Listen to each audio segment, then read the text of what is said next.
लगती है। लेकिन उस दिन रात गहरी होते ही मच्छररानी मलेरिया और डेंगू गौशाला के सामने आते हैं। अरे ये क्या? गौशाला में गाय के लिए मच्छरदानी लगा दी। अब मैं कैसे काटूंगी? बहुत समय पहले की बात है। माधवपुर नाम के एक गांव में केशव नाम का एक गवाला अपनी पत्नी रुक्मिणी के साथ रहता था।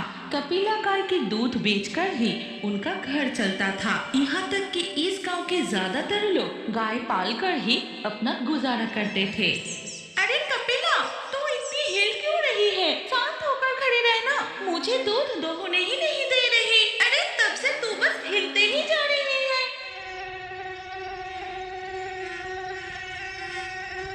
कुछ मच्छर उड़ते हुए आकर कपिला गाय पर बैठ जाते हैं। उनके काटते ही कपिला गाय जोर से हिलने लगती है। अरे तुझे क्या हुआ? जरा शांत होकर खड़ी रहना। अभी तक मेरा बाल्टी भी नहीं भरा। ए जी, सुनते हो? जरा इधर आना। रुक्मिणी की आवाज सुनकर केशव आता है। देखो ना, कपिला मुझे ठीक से दूध दोहने ही नहीं दे रही है, इधर उधर हिल रही है। अरे कपिला को मच्छर काट रही है। मच्छर की वजह से वो इधर उधर हिल रही है। रुको, मैं मच्छरों को भगा देती हूँ। केशव अपने गमछे से गाय पर झापट मारकर मच्छरों को भगा देता है। फिर कपिला शांत होकर खड़ी रहती है और गाय की दूध निकलना भी हो जाता है। ये लो जी, मेरा दूध दोहना हो गया। अब तो पड़ोस के गांव में जाकर घर घर दूध पहुंचा के आओ। हाँ भाग्यवान, मैं जल्दी से सभी के घर दूध पहुंचा कर आता हूँ। फिर केशव साइकिल पर दूध लेकर पड़ोस के गांव की ओर निकल पड़ता है और इधर कपिला गाय के गौशाला से एक मच्छर उड़कर सीधा जंगल के एक सड़े हुए तालाब के पास पहुंचता है। इसके बाद वो अपने मच्छर भूत के रूप में वापस आता है। मच्छरों की रानी मलेरिया चुड़ैल, मच्छरों की रानी मलेरिया चुड़ैल, मैं आपके लिए एक खुशखबरी लाया। सामने आइए मच्छरों की रानी। मच्छर भूत के बुलाने पर सड़े हुए तालाब में मच्छर चुड़ैल प्रकट होती है और उस पानी में खड़ी होकर मच्छर चुड़ैल कहती है, क्यों रे डेंगू, इतने हाँफते हुए मेरे लिए क्या खुशखबरी लाया है? प्रणाम मच्छरों की रानी मलेरिया। यहाँ से कुछ दूरी पर माधवपुर नाम के एक गवाला की गांव है। वहाँ घर घर में गाय है। हमें इस सड़े हुए पानी को पीकर नहीं रहना पड़ेगा। उस गांव में मच्छरों को पेट भरने के लिए कोई कमी नहीं होगी। क्या कह रहा है? चल चल, मुझे अभी वहीं ले चल। इतने दिनों से मैंने पेट भरकर नहीं खाया। मुझे बहुत प्यास लगी है। माफ कीजिए मच्छरों की रानी मलेरिया। पता है आज क्या हुआ? मैं कुछ मच्छरों को लेकर एक गौशाला में घुसा था। मेरा मच्छर गाय पर बैठे थे और वो गवाला उसके गमछे से सबको एक बार में मार दिया। मैं किसी तरह जान बचाकर वहां से उड़कर भाग आया। हाँ, तू सही कह रहा है। वहाँ अकेले जाना ठीक नहीं होगा। लाखों मच्छरों की सेना लेकर उस गांव पर हमला करना होगा। मैं मच्छरों के जरिए पूरे गांव को परेशान कर दूंगी। मुझे मच्छरों की सेना तैयार करनी होगी। ये कहकर मच्छरों की रानी मलेरिया चुड़ैल डेंगू को मच्छरों की सेना तैयार करने की योजना बताने लगती है। मैं जादुई शक्ति से काले बादल पैदा करके उस गांव में भेज रही हूँ। बारिश के बाद जहाँ जहाँ पानी जमा होगा वही मच्छर जन्म लेगा। मच्छर चुड़ैल जादू करके बादल लाती है।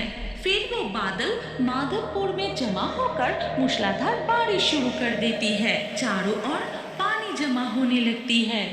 इस वक्त अचानक काले बादल आकर इतनी तेज बारिश कैसे शुरू हो गई? अभी तो देखा, आसमान बिल्कुल साफ था। शाम होने को आई, मेरे पति भी अभी तक नहीं लौटा। रुक्मिणी की बात खत्म होते ही केशव भीगते हुए साइकिल लेकर घर लौटता है और घर के अंदर आकर कहता है, पता नहीं अचानक कहां से बादल आकर बारिश शुरू हो गई। आज बुरी तरह से भीग गई। ओहो। तुम पहले भीगे कपड़े बदल कर रसोई में आओ, फिर एक साथ खाना खाएंगे। हाँ ठीक है। बाहर बारिश धीरे धीरे रुक जाती है। फिर रात गहरी होते ही जब पूरा गांव सो रहा था, तब डेंगू मच्छर भूत और मलेरिया मच्छर चुड़ैल उड़ते हुए माधवपुर गांव में पहुंच जाते हैं। डेंगू, तूने तो मेरे लिए बहुत अच्छी खबर लाई। इस गांव में तो घर घर में गाय हैं। मैं तो लालच संभाल ही नहीं पा रही हूँ। मच्छरों की रानी मलेरिया, आप अपनी लालच को संभालिए। हमें पहले असली काम पूरा करना चाहिए। अरे अरे, तू तो चुप ही कर। नाले का गंदा पानी पी पी कर मेरा मुंह ही सड़ गया है। चल हम उस गौशाला में चलते हैं। लेकिन मच्छरों की रानी मलेरिया। कोई लेकिन बेकिन नहीं, चल मेरे साथ। ये कहकर मच्छर की रानी मलेरिया चेले डेंगू को लेकर केशव की गौशाला के पास पहुंचती है। वाह, कितनी मोटी ताजी गाय है।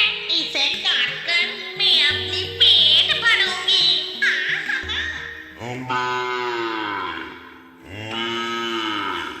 अरे हमारी कपिला गाय को क्या हुआ?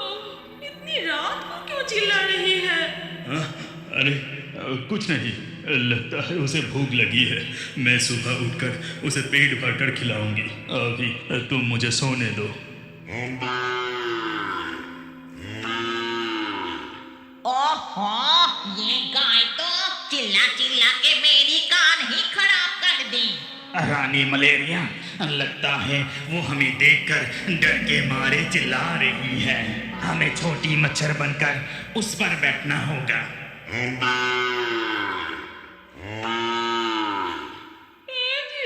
जरा एक बार जाकर देखो ना, कपिला क्यों चिल्ला रही है?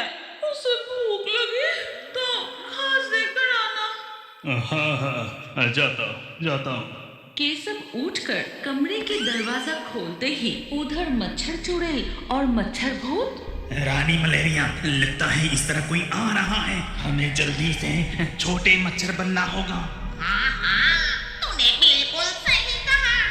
मच्छरों की रानी मलेरिया और डेंगू मच्छर तुरंत छोटे मच्छर का रूप धारण करते हैं। फिर उड़ते हुए जाकर कपिला गाय की पीठ पर बैठ जाता है। तभी केशव आकर कपिला से कहता है, इतनी रात को तुझे क्या हुआ? इतनी चिल्ला क्यों रही है? क्या तुझे भूख लगी है? रुक, मैं तुझे खाने को देता हूँ। ये कहकर केशव कपिला गाय को घास खिलाता है, लेकिन वो फिर से रंभाने लगती है।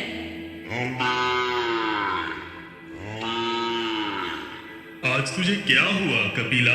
आधी रात को तू ऐसे कभी नहीं चिल्लाती। मैं अच्छे से देखता हूँ। केशव अच्छे से देखते ही उसे नजर आता है कि दो मच्छर कपिला को काट रहा है। अच्छा, आप समझ आया। ये बदमाश मच्छर तुझे परेशान कर रहे हैं। रुक, अभी मसा चखाता हूँ। फिर केशव गमछा लेकर कपिला के शरीर पर एक झापट मारता है और तुरंत ही दोनों मच्छर वहां से उड़कर भाग जाते हैं।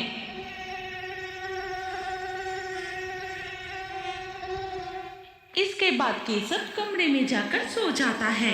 इधर मच्छर रानी मलेरिया और चेला डेंगू मच्छर पास के एक बांस के जंगल में जाकर अपने असली रूप में आते हैं। अरे बाप रे, उस गमछे की झापट से मेरी हालत ही खराब हो गई। रुक, मैं अभी मजा चखाती हूँ। ये कहकर मच्छरों की रानी मलेरिया पूरे गांव के जमा हुआ पानी में जादू करके मच्छरों से भर देती है। फिर धीरे धीरे सुबह हो जाती है और केशवपुर में मच्छरों का आतंक बढ़ने लगता है। हाट बाजार, चाय की दुकान और घरों में भी हर तरफ मच्छर भिनभिनाने लगते हैं।